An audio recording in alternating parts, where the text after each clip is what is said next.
2. Hey, everybody. Arturo Johnson here. Welcome to another episode of the Rainmaker Podcast. And today we have a dandy. We got Mr. Joe Campart himself. And today he's going to be showing you how your network is your net worth.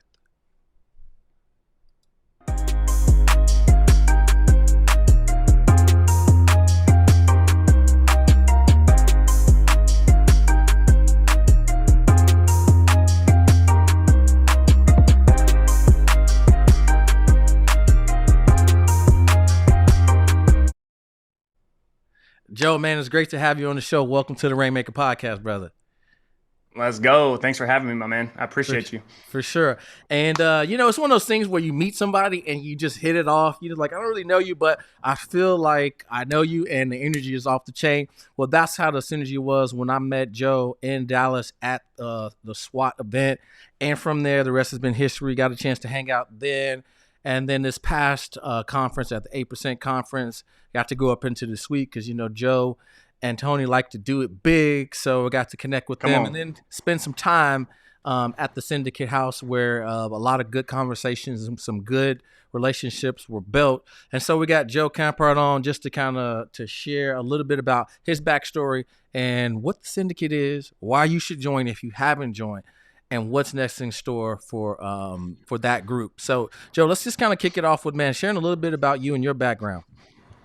Yeah, absolutely, man. So again, thank you, bro, for having me on. Super excited to share some value here. And that's a lot of my backstories. I'm always just trying to deliver value through really education and transparency of information shared. And that's more towards the syndicate. So we'll get into that. But man, my backstory, I'm actually the weird kid. Anybody that's ever been to a conference, people typically ask, whoever grew up wanting to be in insurance, right? And nobody raises their hand except for me. So I've actually wanted to be in insurance since I was in second grade. And the reason for that is my dad was actually in insurance. So I wanted to always be like him growing up. And I'm not even playing. At my second grade career fair, where you have like the little cardboard, little fold outs, and you have, the little cutout letters that you stapled on there. I was an insurance agent. I wanted to be an insurance guy because, again, that was what my pops was doing. He had always been on the corporate side. So I think that was kind of my first exposure to insurance. And then now, obviously, I've only ever been on the agency side. So I am that weird guy. I've been wanting to be in insurance. Don't get me wrong. I wanted to be in the NBA too, but insurance was definitely a part of it as well. And so started at a very young age. I mean, I think even though I was exposed to it, obviously I didn't know 100%, like, hey, I'm going to be an insurance broker, right? Or whatever that is now that we're doing it here at Redwood. But, how I was raised, and I think this is what has really allowed me to excel in insurance, was you got to work for it, right? And nothing came free in my life. And I know, maybe that wasn't how some people were brought up, but I really attributed a lot of my success because, man, you got to just go out there and get it. So I've had a job since I was in second grade. I was delivering papers. I was mowing lawns. I was running a farmer's market selling pulled pork, free samples of pulled pork. How often you get free these days? Because we sold it by the pound in the back. So I knew it was good. I just had to get them to taste it, right? And so I was using my communication skills, which ultimately was my sales skills, at a very young age. And so again, kind of just had always been working for it. But I grew up in a small town. I'm from Austin, Texas. I'm now back in Austin, Texas. It's where we launched the agency. But I grew up in Noblesville, Indiana. It was just north of Indianapolis. And a lot of it was, hey, you go to school, you get your diploma or whatever, and then you go to college, you get your degree, and then once you have your degree, you get a good job. That was just kind of just going through the motions. That's how we were raised. And that's what I did. Honestly, I didn't really like school, but it's where all my friends were at anyway. So I just went, was definitely your average student. And I remember I was working construction at the time. And so I would go to college. I was playing lacrosse in college at a small liberal arts school up in southern Indiana called Hanover College. Very, very small school, but my brother was there. He's 2 years above me. We got to play collegiate lacrosse together for a couple years. And I don't say it was D3. I just say NCAA affiliated, baby, but it was D3. But it was a lot of fun. But I remember, I was just going home. I would work construction. I would save up all my money from working construction on the summers in order for me to be able to get back to school. It got more expensive after my freshman year because it turns out you have to pay more to get back when your grades aren't that good. Yeah. So it was really expensive. And I remember it was, hey, I either go work construction, right? And then I go back to school. But what happened was I wanted to get into this business scholars program, which again, just it's the BSP. I was going for communications and I had a minor in philosophy, and apparently that business scholars program made your degree look better so you could get a better job once you graduated college, right? Right. But what's funny is me trying to get into that business scholars program is actually what made me leave school entirely. Mm. So in between my sophomore and junior year of college, I had to get a paid internship in order to get into the business scholars program to start my junior year. What was that internship? Well, I'd always wanted to be in insurance. Dad was back in insurance at the time, again on the corporate side. He was with Allstate, and was kind of raising through the ranks there. And I was like, man, you guys are in St. Louis. I don't know anybody, so it's either I'm going to go work construction and just go back to school, or man, I kind of want to get into this BSP. So screw it. I'll go to St. Louis. I'll just go for the summer, and then I'll go back to school, see all my friends. Right. Um, I got that paid internship. When I say I was an intern, Mm-hmm. I was a freaking intern, you name it. I mean, we had just bought this old heads book, and part of my responsibility was we had 3 high filing cabinets as long as the building. And basically one of my jobs, and it took me over a year to do, even once I was full-time employed, was to scan in, see if they were in the agency management system. If they weren't, then to create an applicant and then scan in all these paper files for E&O purposes. So that's how I started. And then I got my first full-time job offer, and it was in St. Louis. Again, didn't know anybody there, but I was like, well, I'm not really trying to go back to school. And her name is Tracy Bibb. Shout out to Tracy Bibb, was the first person who gave me a shot. She was like, look, I'm getting ready to let this person go. Do you want to stay on as a full-time customer service rep? And so that's actually where I started in insurance. I started as an intern, then I was customer service, then I was a commercial specialist, and then I got more into kind of running agencies, scaled through a couple agencies, really helped agencies that were at the bottom, took them to the top. Had a short thing of wanting to potentially go corporate because the burnout was real. I was like, man, I've been doing this now, and I got in when I was 19, right? And so I've Mm. been in 9 years now, but I was like 4 or 5 years in, and it was just like, oh man, like the burnout was real, and I was really good at helping scratch agencies start up. And so there was this agency process special. I can't even remember what it was called. It was the APS, but it was basically company car, company phone, $80,000 a year starting salary. You get your 401k, all your benefits, all that good stuff. And it was to do what I was really good at. And I'll end at this, and we can kind of pivot, but just I think this was a very powerful part of my backstory. I was going corporate, and Dad had won a trip. We were out at the Sugar Bowl, out in New Orleans for New Year's Eve, the All-State Sugar Bowl. It was an All-State Yeah. trip. And I was going because the guy who knew this Christine Phillips chick who was hiring me was there, or who I had interviewed with for this job. So I wanted to go, kiss baby, shake hands over there, have him say a good word, get me hired, right? And so we did. We hung out for an entire. He's like, "Oh yeah, I'll call her right now and tell her to give you the job." That night, I met a gentleman that offered me, and it was like 3 a.m. If anybody knows Joe, you guys know I go pretty hard. But it was 3 a.m. and there was one chair left at the Ritz. We were staying at the Ritz Carlton, Right. next to a couple. It was actually 2 gentlemen, and it was the only chair open in the entire bar. I sit down, and I'm just being Joe. I had had some drinks. I'm not lying. But I'm just talking and just saying what's up, right? Just being super genuine, no agenda whatsoever.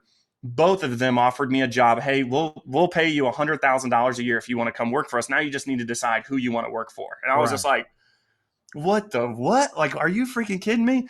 And so I go running upstairs. My dad definitely was not out with me at 3 a.m. He's not that. He's a trooper, but he wasn't out with me then. And I go run up there, man, and I wake him up. I said, Dad, dude, like, I just got offered like $100,000 a year from 2 different people just because I was just asking who they, like, just seeing what they were about, not knowing that they were actually some of the top. They were in the top 5% of all state agents in the entire company, right? Like, they were mega agencies, just killing it. And so I went to Pops, and I was like, man, but I just got this corporate gig locked in, and I don't have to go start back over at the bottom of the totem pole and really, again, reinvent myself, because it's new systems, new market, new care, all this good stuff. And Pops looks at me and he goes, Joe, because I'm like, I didn't know what to do. And that's who I went to. I was like, man, I don't know what to do, man. What should I do? He goes, Joe, the Bill Gates of this world were not made in their comfort zones. And he just left it there. And I was like, dang. I was like, okay, I got to start back over, man. And so I ended up not going corporate. Thank the Lord I didn't.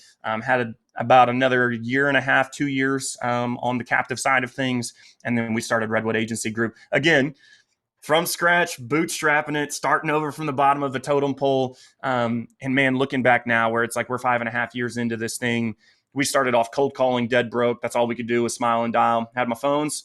have my list. And that's all we did. And really got to the point of now the referrals galore. Social media is crazy. I've obviously created the insurance syndicate to help agents kind of leverage some of these things that took me years to find out.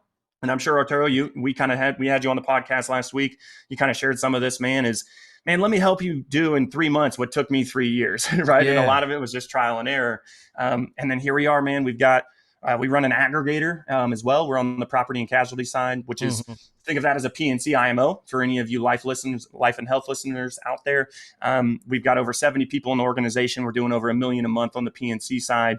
And then we'll kind of get there, but part of why I created the syndicate was, man, I found out how much money was in life insurance. So we have a life division as well. And we're also doing group health, not any of the individual health stuff. We have some referral partners for that. So that's, man, I could keep going, but that is kind of a 30,000 foot overview of, man, I've been wanting to do this shit since am I allowed to, I've been wanting to do this since I was in second grade. And then here we are, man, like 20 something years later, running a multi-million-dollar company Yeah. with my dad, who made me get into this thing. Yeah, So for man, sure. I'm super blessed, And super so fortunate, man. yeah, I'm glad you shared some of that because like uh, for me personally, I'm just curious because like I didn't have this side. So when certain things pique my interest, like I like to ask questions. So what's it like having a dad that's in the industry, somebody you look up to, the hero, somebody's footsteps that you can walk into, somebody when you're kind of struggling or at the end of the night, you're like, man, I'm just going through it. Where you can just go and ask somebody, and they can give you an answer. And Right. I know that answer probably wasn't the answer that or the response that you were looking for, but what did that do to you to shape your mindset to like not taking the easy road and taking the stairs, man? I think that's part of it. It wasn't, and even his response was not a hand me out. It was ultimately allowing me to make the decision, but giving me, we'll call it guidance through that decision making process, right? I think it's always good to bounce ideas and decisions off of other people, especially, we have this House of Dreams presentation that we formed Redwood on, and it's about having part of it. One of the components that we call it's basically a framework to success is your tribe, right? And it's the people that just have your back, that'll check you, that'll root for you, that you allow to check you, right, and receive it in a way. And I think that's kind of our relationship that I've had, and it's been really cool, the synergy, because we are so different, right? He was corporate, I've always been agency side. So when we created this thing together, the synergy is, man, everything I love to do, he doesn't like to do, and everything he hates to do, it's like I do, or vice versa, right? It's like everything I hate to do, he loves it. So it's been really cool to where, again, we balance each other out, but we also have that back and forth where he's like, got this, and I can throw my ideas into it and some of my strengths there.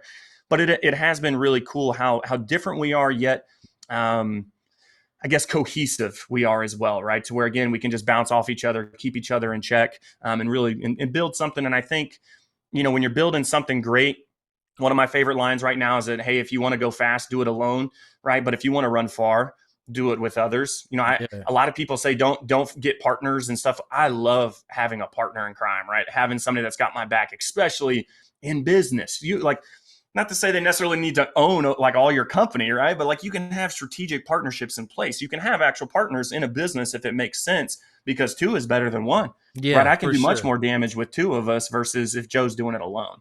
Yeah. So I hope that answers your question on that.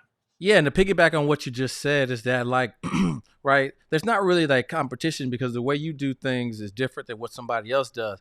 But collaboration Mhm. is the new currency. And if people would just stop having a scarcity mindset and have an abundance mindset, then there's a lot Yes. to go around. For example, you probably got a pair of Nikes, you probably got a pair of Adidas, you probably got a pair of Pumas or something like that. So it like multiple people, users will buy things because they like it, right? And regardless of the brand, or the brand may be a reason why they buy it just based off of what it represents. But that doesn't mean that you Hmm. like own the customer. So if you can collaborate, like every time you get a customer, I can get a customer too. And if we did that, right? We could probably go a little bit farther. For example, some of the biggest brands in the digital marketing space, Tony Robbins, Dean Graciosi, Russell Brunson, they all collaborate and do and launched mastermind.com. In Yep. regards to having an iPhone, when you get your iPhone, the Amazon app is already pre-installed on there. So that means that they have collaborated already. The Facebook app, right? These things are already on the phone. And so collaboration is Yep. the new currency. But more importantly than that, It's leverage. Why would you try to spend 10 years trying to do something that a brand has already built if you can Right. complement them, right? And figure out how you can solve a Hmm. problem together that you can then leverage that. And so you're not trying to go into cold markets, right? And you can start to talk to people that are familiar with you. So I think that those things are definitely important. And as an industry, we just got to come together a little bit more, anyways. Like, Right. it's time out for Right. that. We're all fighting the same fight, right? Then we need to come together because we're all going to be better together. So let's talk about Right. that. So Yeah. how did the whole idea from the syndicate start in the first place? Oh man. Well, hold on real quick before I get there. This is squirrel moment. I'm an Android guy, so I just remember it. I don't actually have it. How many of y'all still have that U2 album on your freaking iPhone too? Because they collaborated with Apple Music or whatever, and it was like their free Yes, U2, yes, album. How many of y'all put that in the comments whenever you're watching this? yeah. How many of y'all still have I'm that pretty U2 sure it's album still on my uploaded? phone. And if Right. you press the button a certain way, right? If somebody presses the button a certain way, like Apple Music would just start playing the song. It'll just start playing on its own. It's happened to me a couple of times. So yeah, I forgot about that. And then Jay-Z ended up doing a partnership where if you did something with the Android or something, it just automatically you got access to his album that went diamond, before it even got released. So Yeah. yeah, collaboration is definitely So a good. way to go. It's, it's so good, man. And that's again that is why I created the syndicate, the insurance syndicate. So anybody that hasn't followed that, check it out. We got a YouTube. We run 6 podcasts in there on a weekly basis.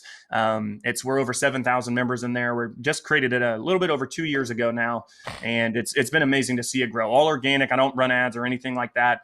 It's just tons of value and education being dropped in there, and but it was the collaboration piece, right?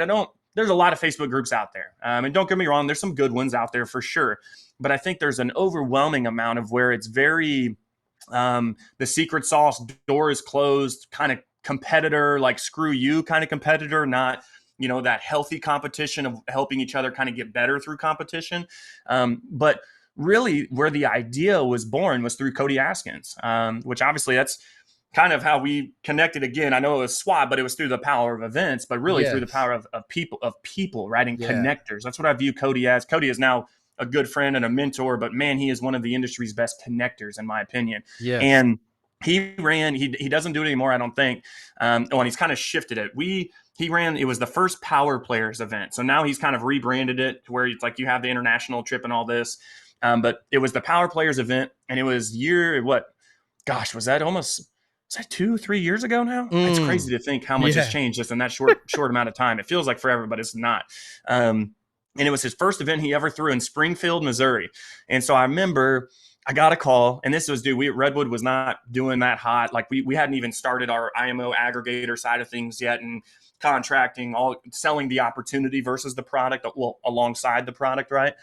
So I still had I was very small minded. Don't get me wrong. I had big ambitions. I knew how to work, but I still wasn't, I was capping how big my house was going to be. Right. I'm like, we're just going to be a traditional agency, this, and this. And man, we go to that event. I remember Cody called me, dude. And I was like, oh, dude, like Cody Askins is calling. He's got my cell phone number, right? It's probably because I clicked on something or I watched something. But he called me direct and he goes, Joe, I see a lot of what you're doing in the industry. And again, this was before Syndicate was built. I was just still active, super active on Facebook. And he's like, man, you're a power player, dude. I want you here. And it was like $8,000 or something like that. And I was like, oh, dude, we don't have 8 grand. But this is just kind of another value add. When we changed our mindset from expense to investment, Redwood went like this, man. And a lot of people view that dollar sign as an expense. Man, I can't afford $8,000 to go to that. I couldn't afford 8,000 not to go to that, right, for the $8,000. And I'm so glad that we did. And the only thing I asked was, like, my dad was like, oh, you want to go? And I think he ended up giving us some kind of discount, but I was like, can my dad come with me? And Yeah, he was for like, sure. yeah, sure, your dad can come. And Yeah. so we Well, go up to hang on, hang Springfield, on, hang man. on, hang on, because Yeah, I think okay. that that's Yeah, important.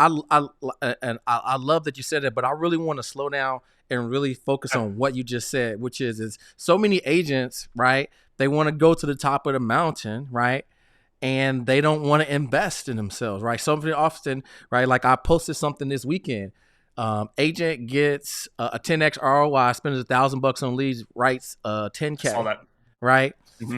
And then the entire time they spend trying to figure out how they can get the leads for $15 as opposed to $20, as opposed to just reinvesting and trying to make that same 10x ROI again. So they then try to find a way to get the leads cheaper, but they lose the ROI, which is like, we got to change Right. our mindset, which is, when it comes down to paying for something, we have the most resistance when it comes time for people to invest. And most people want change, but they're only willing to invest a little piece of change. And you said that Right. you had to invest, right? And you couldn't afford not to, because look what it's transitioned into, right? It allows you to Mm-hmm. get into a room with other people that you're like, oh, here are my people inside of this, which is why joining masterminds, going to events, all the people that believe the same way you're going to be, the same way you do, are going to be there. So you can't not do it, right? Or it's going to cost you. Right. Right. And that's, do you even think about the connotations of the words? Expense is typically a negative. I don't ever have joy paying my car note, right? Or paying whatever bill. Like I don't enjoy it, right? It's an expense, right? Don't get me wrong, it's a way of life, but I don't, when you invest in something, it's like if somebody views a coaching course as an expense, how much do you really think they're going to get out of it, right? Are they really looking forward to getting on those morning calls, or are they just, man, this shit is costing me a lot of money, man? Right. Like, and so again, how much when you invest in something, when you invest in a business or into a course or into yourself, how much more serious do you take it, especially if there's a dollar sign associated to it, where it's not just, oh, here's a $100 course, this, it's like, no, man, I had to spend literally thousands of dollars that we did not have. Right. But what better way to get to success, right? When it's the only option is success. Like, back yourself into a corner where, man, I'm gonna spend this money, but that means like I have to sell this amount in order for us to be able to pay this. Well, we already paid it, so investment, right? We invested, but like if I don't sell this amount this month, like we ain't gonna be able to pay rent on the office, right? Because we got to pay our people or whatever it is. But backing myself into that corner was the best thing that we could ever do, and what that allowed us to do, man, was to get into a room of like-minded people, but different people, right? And I think that's so important, is that I don't need to go into a circle with a bunch of Joes, right? I'm not trying to, I'm trying to level up. If I'm the smartest person in the room, right? If we're all the same people in the same, what are we getting out of it, right? Right. And so going there, I mean, dude, it was crazy how much I didn't know about the industry. I was still don't get me wrong, I was making moves and grinding it out and this. I'm like, man, like when Pete Fournier told me about life insurance compensation, I'm like, whoa, whoa, whoa, all right, hold on, man. So you're telling me if I sell $1,000 a year policy, right? And again, I know there's different comp levels and different models, whatever. I'm just going to use 100% as just for the sake of conversation, right? You're telling me I sell $1,000 a year policy, I'm gonna make $1,000 and 75% of that is advanced within 48 hours. I was Yeah. like, Like, wait, why what? the hell have I not been doing more life insurance, dude? I've been like, and that was the thing. And that's the point of the syndicate, right? I got in your, so when we started the call, right? Your network is your net worth, because without that network, my net worth I would have still been selling 50,000, maybe 100,000 a month and on the PNC side, that's around 10 to 15,000 in commission. I never would have been doing what I'm doing now, where I haven't even sold a product in 2 years. I train agents and sell an opportunity on how to do it.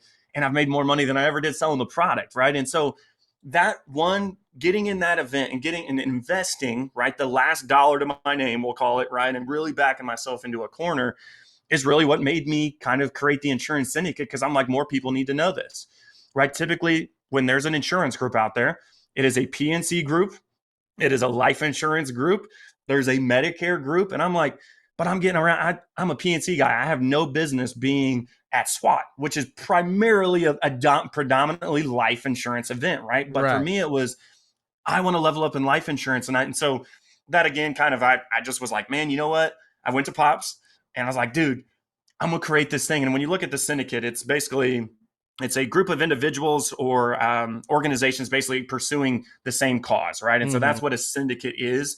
And so I was like, dude, I'm gonna create this thing called the Insurance Syndicate, and it's gonna be a group for everybody, for life insurance, for PNC, because again, what that did for, I've got 30 life agents now writing business. I Mm. never would have had that if I was just still selling auto and home insurance. But a conversation Wow. with Pete Fournier or Nate Offord or Tony Merwin, I have a media company now in within the insurance syndicate. Now we started a media company.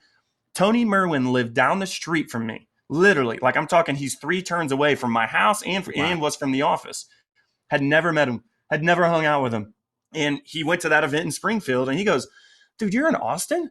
I'm like, yeah, I'm actually in Cedar Park. He's like, dude, I'm in Cedar Park. And I was like, where? He's like, right off Cypress Creek. And I was like, dude, I'm off Cypress Creek.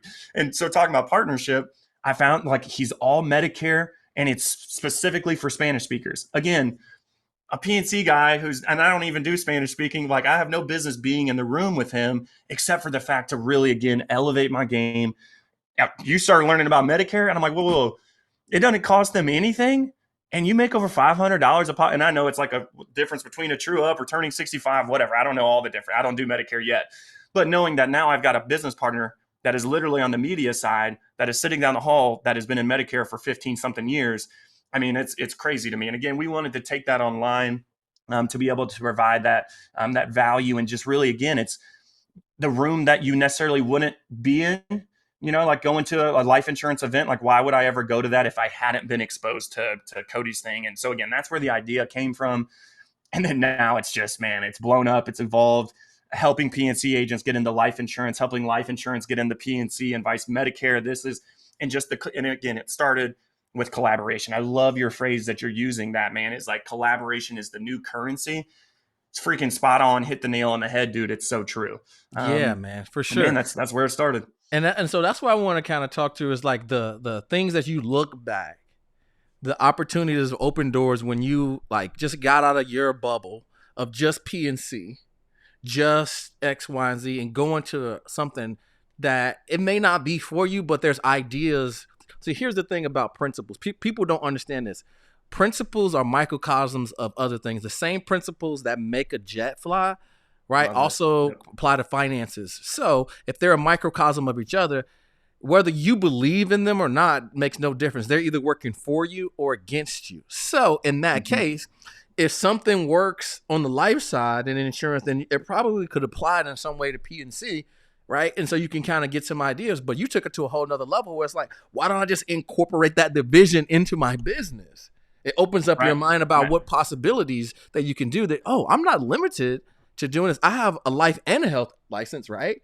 So why don't I utilize both avenues of it? And so I'm sure that's what you were thinking. Well, what did you say? You said this on the podcast last week, the ROI, the risk of inaction. Yeah. Right. And I love that you said that, because there is like, why do I have this life insurance? Why am I still paying to keep this thing? Well, really, it's like I didn't want to have to take the test again, right?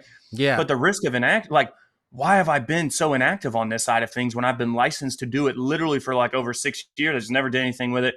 And I don't really know why. And I think it was, I hadn't been exposed to it yet. Right.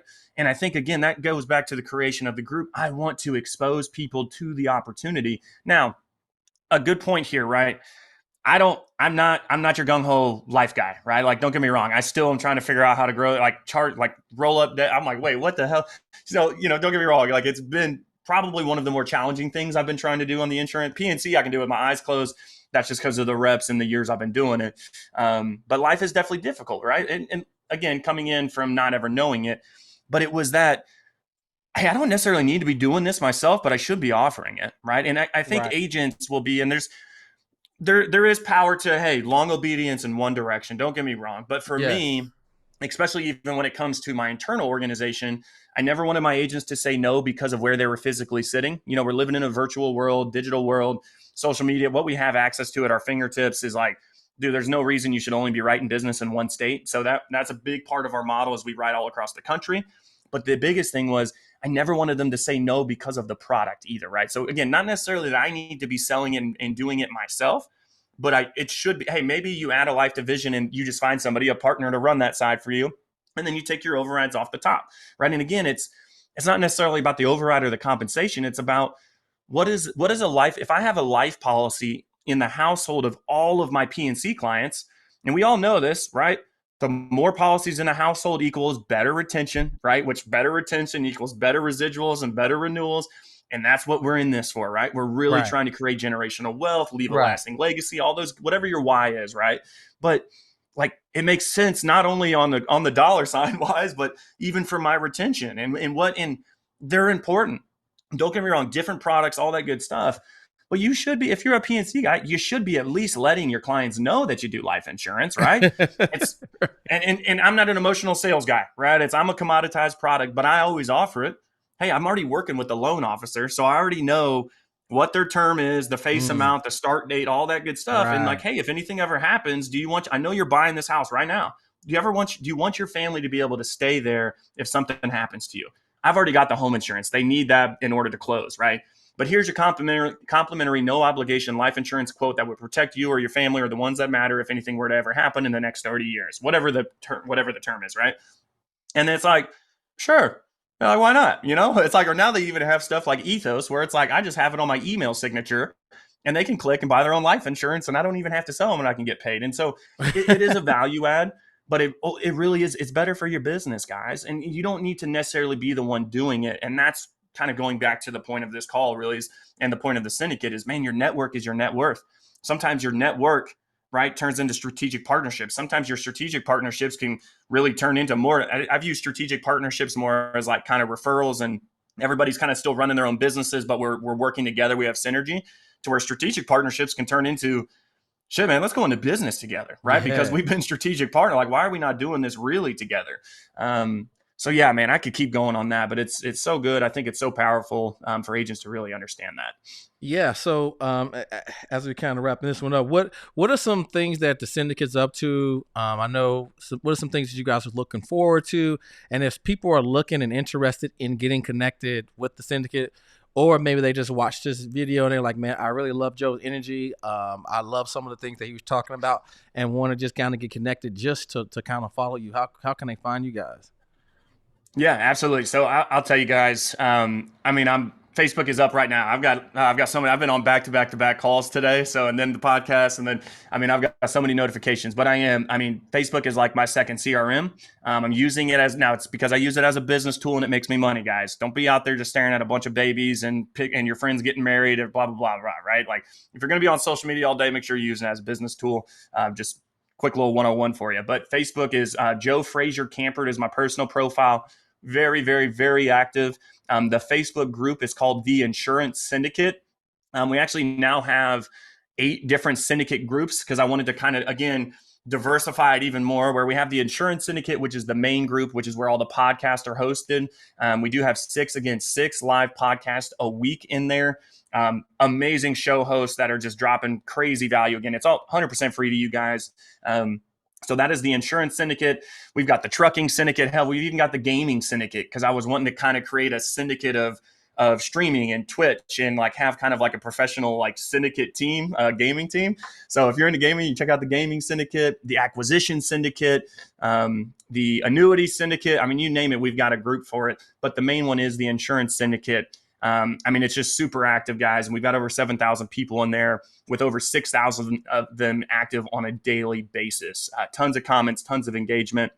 We also have a YouTube channel as well. So you can actually go check out Arturo. He's up on the YouTube channel as of last week. That is just, again, the Insurance Syndicate.